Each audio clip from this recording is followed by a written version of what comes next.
So I'm really excited to have the 85-inch version of the Sony Bravia 9, which is maybe the most hyped LCD TV ever made. And we got a chance to look at this up at a Sony event, but it's always different once you get it in your house ready to review. So we're gonna see if the Bravia 9 lives up to the hype, if it's worth your hard-earned money, and how it pairs with the new Bravia Theater Quads, because we have those in the house as well. And to be honest, they're fantastic so far, but I'm super excited to get it connected to this TV. Yeah, well, before we can hook it up to the speakers, we've got to get it out of the box. So let's get on that.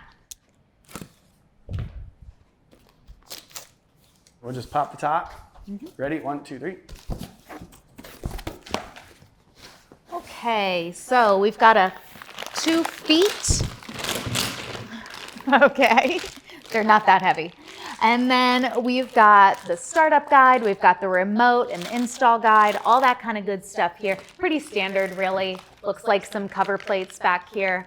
There's some stuff in here deeper, so more cover plates. Oh, yeah. And then we have what looks like probably some cord management, which I love that, so it looks nice and tidy in the back. And then some screws. We got a lot of stuff. That's a lot of stuff. Let's get to it. Let's go. Ready? Okay.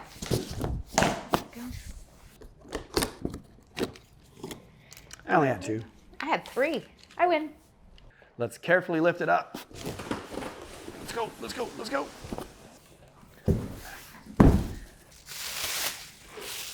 More plastic. Yep. Should we take this plastic and this front piece off? Because we're not going to be able to get the feet on until we do that, right? You want to take it off?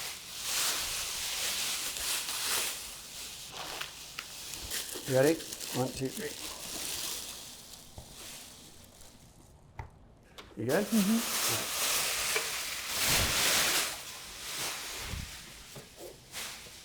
Okay, we're going to put it back in now. So Jen, it looks like we have 2 options. We can put the feet narrow or wide. I think we should go wide, and it seems like they're not interchangeable. So let's get this right one on first. I'm gonna hold it for you. Please.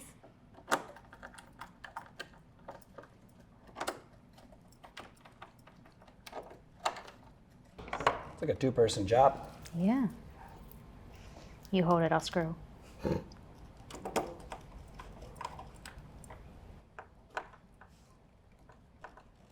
There we go. Ready? 1, 2, 3. That's like tight to the floor there. Pinch my hands. Toy.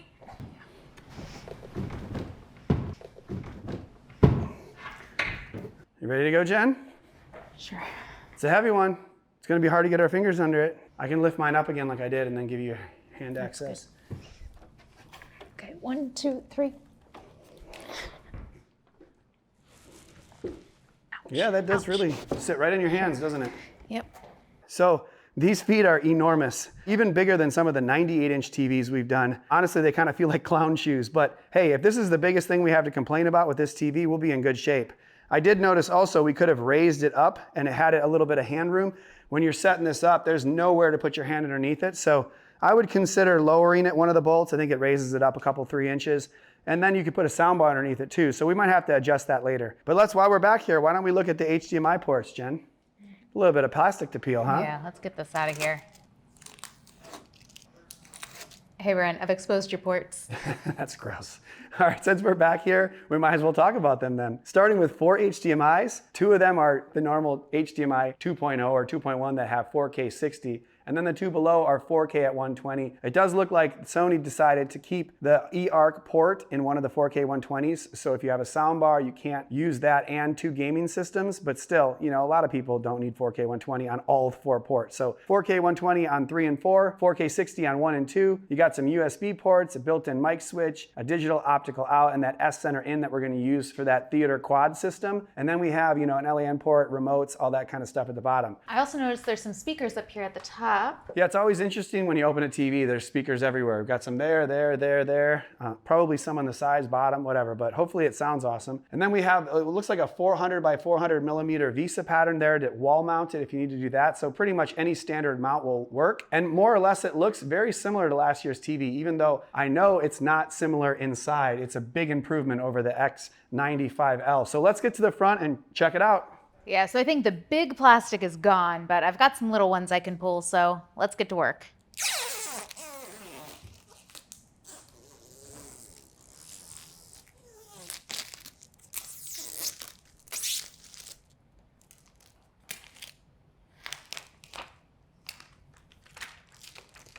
Here, I'm enjoying watching you pull this plastic chain. I'll make it good for you.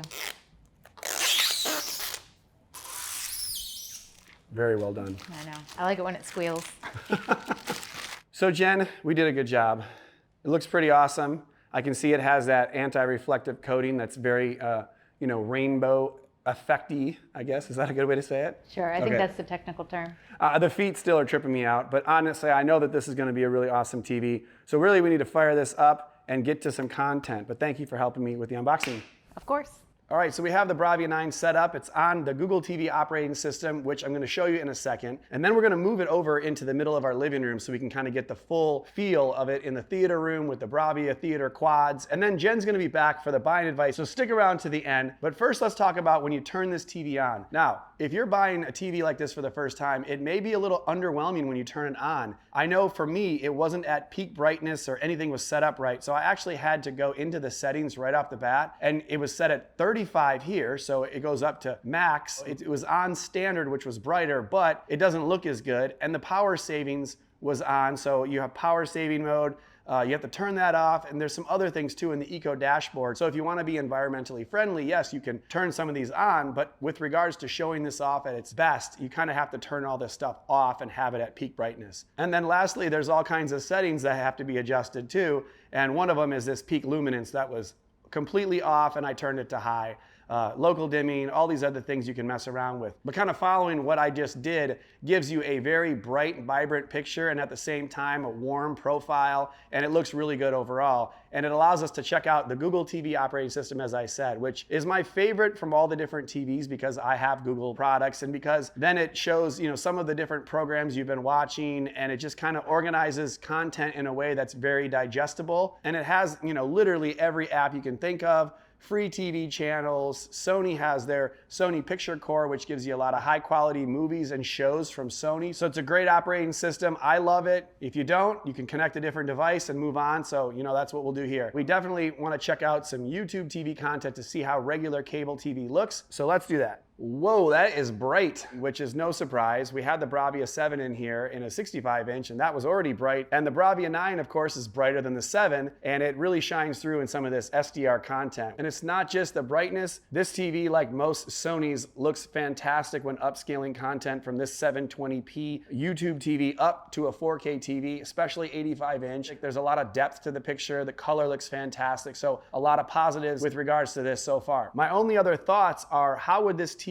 fare in your living room with regards to watching some of this kind of cable? So there's a couple tests that we do normally to see how does it handle reflections, how does it handle the blooming that can happen on these types of LCD TVs, and is the screen uniform or not? So let's go into those tests and figure that out. So starting with the reflections, if the TV's off, you can see that not a ton of the ambient light in the room is visible on screen. It's actually pretty good, to be honest. I mean, if you're sitting in a different area, you can see a little bit more or a little bit less, but it does a pretty good job of knocking down reflections. And then if you have the TV on and you're looking for like worst case scenario, you have a big window in the background, then turning this light on kind of shows us how it would look. And you can see it has that rainbow effect we were talking about earlier, where it kind of stretches it across the entire TV, but it does really significantly knock down that light. So if you have a lot of those windows or you have a light in your room, this TV can knock that reflection down pretty well, but you will get that little rainbow effect. But me personally, I like this sort of anti-reflective coating better than something like the Bravia 7 that doesn't have it. Now, blooming or light bleeding is an issue with LCD type TVs that are different than OLED TVs that are lit individually at the pixel level. So if you can eliminate that problem with these TVs, it gives them a big leg up as they're much brighter. Now, in the daytime, in a living room like this, you probably wouldn't notice, but the conditions that make it harder for these TVs are in a darker room or with widescreen movies that have subtitles on it. Sometimes you get a little light bleeding down into those widescreen areas or off angle. And we got to see the Bravia 9 versus another mini LED where you can clearly see the backlight system differences between the two, resulting in a brighter lantern with more detail on the Sony on the right compared to the competitor's TV on the left. And so for the most part, when you're watching the Bravia 9 from straight on, or you're just watching general content, like I've already said, the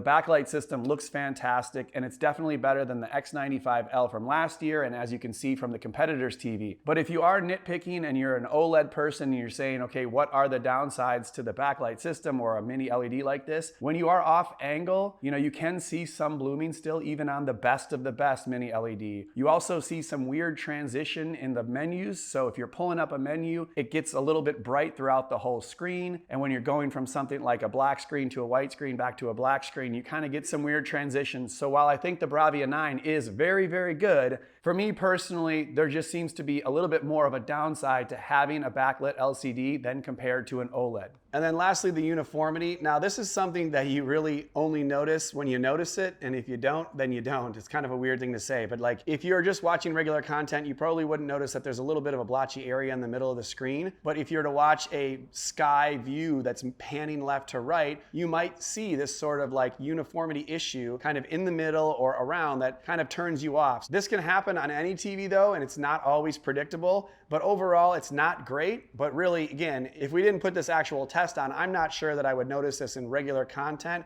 and that's always the case. So it's one of those ignorance is bliss, but this isn't perfect to be honest. But enough of the test. This is a movie watching machine here, so I want to move it to our entertainment center in the living room, connect it to the theater quad system, and watch some movies on this and give you feedback. So moving on, I spent the weekend watching some movies, testing out the TV and the theater quad system, and it is pretty awesome. Let's start first with the audio. So when it comes to the Bravia 9 by itself, the speakers sound fantastic. It's probably one of the best sounding TVs, period. So if you're not gonna get a sound bar, you're probably okay, especially if you're just watching regular cable content like news, sports, and all that. But if you're going to be watching movies, then obviously something like the quad theater system is awesome to have because it takes it to a whole nother level. I mean, if you have a TV like this and the theater quad system, you could actually use them in combination and have the speakers work from the TV. But even if you don't have a Sony TV, the theater quad system is awesome. And I've had this for like a month now, and I haven't had any dropouts, which is something that I did have with the HDA9 system from a couple years ago. And when you connect the quads to the Bravia 9, you gain access to some of the menus where you can pull up and change the levels of the subwoofer and the rear speakers, which is something you can only do in the app if you don't have it paired with the Sony TV. So that's a pretty cool combination as well. And then lastly, you can connect the S Center in on this TV so that the TV itself uses its built-in speaker as a center channel to give you more of an added sound stage. Now, when I added the TV as a center, it did seem to get a little bit more bass from the TV with regards to the dialogue than it has when the TV is not in the mix. So that is something that I'm gonna have to communicate with Sony and maybe follow up with on the next video we're gonna make about the theater quads and the Bar 9 and the Bar 8. So make sure you catch that video. But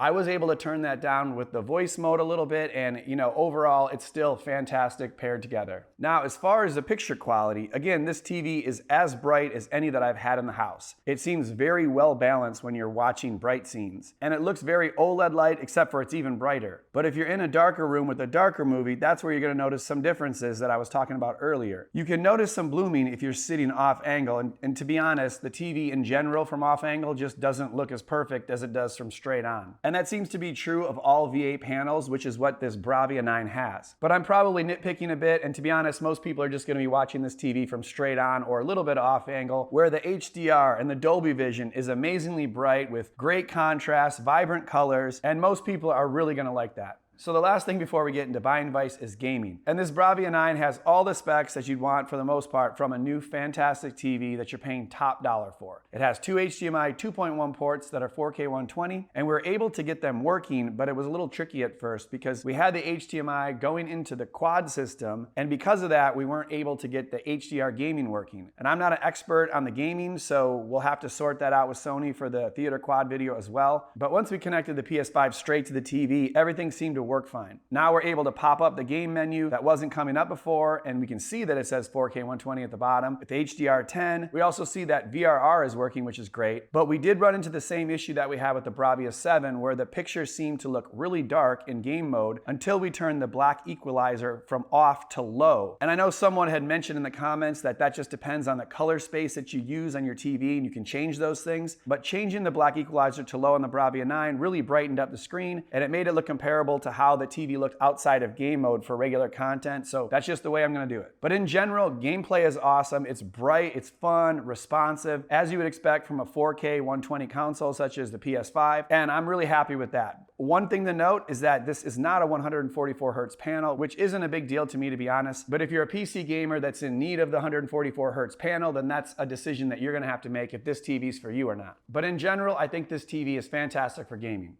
Don't worry, guys, I'm back. So, are we ready to get into the buying advice yet? That is exactly where we are right now. Awesome. Good timing. So is this TV the OLED killing TV? I don't know if I'd say that. It's a pretty good TV. I mean, it's one of the best LCD TVs, mini LED TVs ever made. Okay. You know, it scores very well on ratings.com, which is, you know, a great place to check all those tests that I kind of informally do that you missed. But still, it's not an OLED, and I'm a big fan of OLED TVs. There's just a little bit of things with the backlight system and those that I just prefer to have an OLED. But this is far brighter, and a lot of people that have reservations about buying an OLED, someone that has a really bright living room, they would probably just prefer to have the Bravia 9 because it's fantastic, but it is expensive, and that's another downside. Well, Brandon, how much is it? It's actually $4,800. Holy cow, $4,800? Yes. Like, you could take me to Hawaii for that. Yes, that is an 85-inch TV for $4,800. Now, that's $200 less than the A95L 77-inch that I have upstairs, but I actually like that a little bit better. So, you know, and to be honest, there's other TVs that are like half the price of this that are competitive. Now, the Hisense U8N, for example, is probably not as good as this. It's not going to be as bright. It may not have as good of upscaling, and it may not be as color accurate, but it's $1,800. So, I mean, $1,800 or $4,800, that's $3,000 price difference for the same size TV, both mini LED. It's definitely something you have to think about. It is something you have to think about. So, you know, are you going to buy the best mini LED TV ever made in this Sony Bravia 9? I mean, a lot of people probably, yes. They want the best. They're going to buy a TV once every 10, 15 years. Go get it if you got that cash, you know? Amateurs. But if you want to go on a vacation and have a TV, there are other options out there. But if you want to talk about big screens, for us, we actually had 120-inch, 132-inch, and 150-inch projection screens on this wall. So now having an 85-inch TV looks like an iPhone on the wall, to be honest. It's a baby TV. It is. And also there are some upsides to those, even though they're not as bright. Like clearly they're not as bright, the projection screens, and the contrast isn't as good. But we have controllable light in here, so we can, you know, turn the lights off and watch a movie at night, and you don't have any blooming. You have a much bigger screen. You don't have any like screen uniformity issues either. It's just a white screen or a gray screen showing an awesome movie. And with the theater quad speakers, I can still use those on the projection screen. So it's challenging for us to go to a smaller TV, even though 85 inch is really big.